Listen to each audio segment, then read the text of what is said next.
Yaorana et bienvenue sur Jurismana. Aujourd'hui, nous allons rapidement examiner comment gagner les élections dites territoriales. Et je parle bien évidemment des élections à l'Assemblée de la Polynésie française, mais ce d'un point de vue juridique. En bref, quelles sont les conditions juridiques pour gagner les élections, c'est-à-dire remporter la majorité des sièges.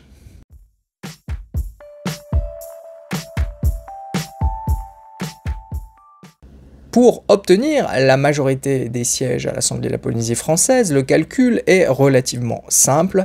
Il faut au premier tour obtenir la majorité absolue des suffrages exprimés pour obtenir la fameuse prime majoritaire. Alors quand on parle de majorité absolue, pour rappel, il s'agit de la moitié plus 1 des suffrages exprimés.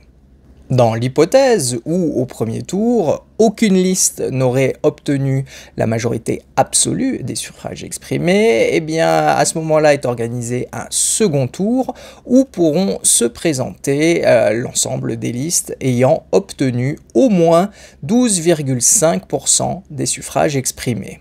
Mais il y a aussi des cas spécifiques, imaginons s'il y a énormément de listes en présence où aucune de ces dernières n'obtiendrait 12,5% des suffrages exprimés. À ce moment-là, on prendra les deux premières listes pour participer à un second tour.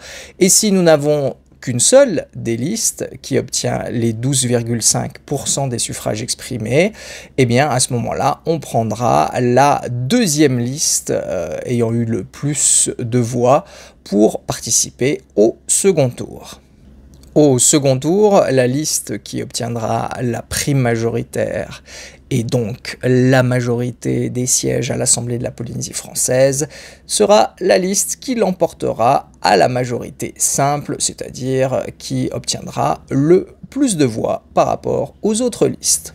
Et voilà, nous en avons terminé avec ce très rapide rappel des conditions juridiques de victoire aux élections à l'Assemblée de la Polynésie française. Merci à tous et à très bientôt sur Jurismana. Parheane!